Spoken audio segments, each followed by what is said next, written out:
The next two episodes are about calf and milking management and milk hygiene. We're going to start with milk hygiene because there's a quandary here. Many camel milk consumers in Kenya are not looking for your standard, clean, pasteurized, packaged and refrigerated milk, but are more driven by the price and their preferred smoky flavoured raw milk. So let's talk about hygiene. Milk hygiene. It's important to have a good quality of hygiene when you're producing milk. So the herdsmen need to clean the utensils regularly with soapy water, hot soapy water, and also a bactericidal detergent which can be bought from your local agrovets. Or what we have here is a wood burner that produces a jet of steam which sterilizes the milking containers. Then that is also linked to the pasteurizer which produces pasteurized milk at the end of the day. But to produce healthy milk and good quality milk, you need healthy camels. Healthy camels need a healthy environment. This means a good grazing area, and also their night pens need to be moved regularly to avoid a build-up of parasites and a build-up of dung, which can then cause skin problems or harbour additional worm burdens and tick burdens. This is the new boma that we've moved into. They've only been here about a week or 10 days. And you can see that although the dung is beginning to build up, it's not as contaminated as the previous boma. It's much cleaner. It's actually still mostly the soil rather than dung that they'll be sleeping on. It's important that your herdsmen are very clean and keep healthy. They should not be milking the animals if they themselves are suffering from an illness. They should keep their fingernails clean. They should wash their hands regularly before milking the animals. Milk should be milked into metal containers. They're very expensive, and this is why it's rarely done in the Kenya situation. But the metal milking cans are much more hygienic than the plastic jerry cans. When you start milking, it's important to clean the udder, especially because the bomas can often be dirty and dusty. And if there's a lot of dust in the air, that dust will get into the milk. Once you've milked the animal, when you're pouring the milk into the metal churn, it's good to sieve the milk to keep out any flies or debris that might have fallen into the milk. And then finally, one should filter the milk through a very fine muslin or cotton cloth to take out any impurities. Once you've done that, you should seal the container, put the lid on the milk churn and refrigerate it as soon as possible. Those milking containers that are transporting the milk to the market should also be sterilized. Any animals with mastitis need to be treated, and the milk from the mastitic quarters, or those parts of the udder that have mastitis, should not be milked.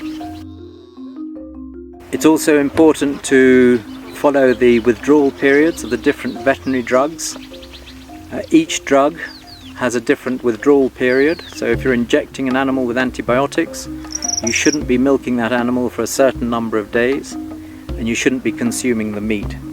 Similarly, if you're spraying the animals with a pesticide, or if you're treating them against worms, you need to follow the advice on the packaging.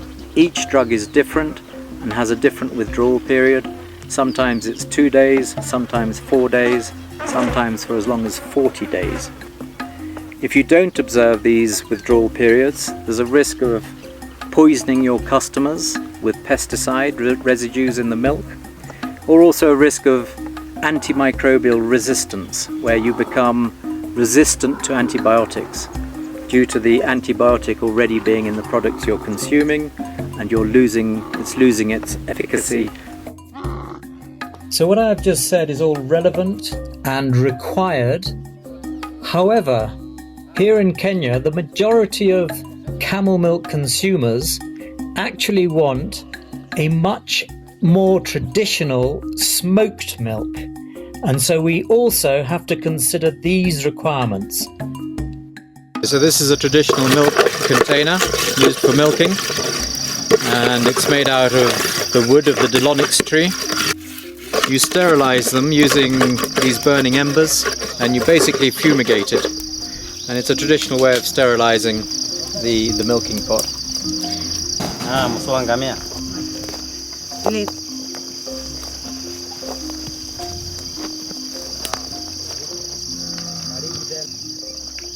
This is nice. The smoked one. In the past, when we were in Nakuru, all of the demand was for raw, smoky milk. Okay, so you can see there's a lot of the ash in there. So it's obviously not going to pass its hygiene standards in a proper dairy. However, now that we have moved to Laikipia and are selling to the Northern Goodness in Nanyuki, who are a professional camel milk dairy, and others such as White Gold, who all supply the supermarkets in Nairobi and other cities with pasteurized, packaged and refrigerated milk, now the demand is for clean, fresh, unsmoked milk. So now we're milking into plastic milking buckets that we clean and sterilize every day. If people specifically request raw smoky milk from us on order, then either we have to go back to milking into the urub, or the traditional milking container, or we have to add the smoky flavour to our clean, unsmoked milk. Milk produced without good hygiene will have a shorter shelf life and often will spoil very quickly and therefore will be wasted. Everybody involved in the milk production system, from government civil servants to the livestock owners, the herders, the milkers, all the way through to the transporters, handlers, processors, wholesalers and retailers, and even the consumers themselves, need to be made more aware and have a good understanding not only of the benefits of clean camel milk, but also how to handle milk in a hygienic and clean manner, so that the milk may still have that smoky flavour, but will be safe, good quality and unadulterated milk. Thank you.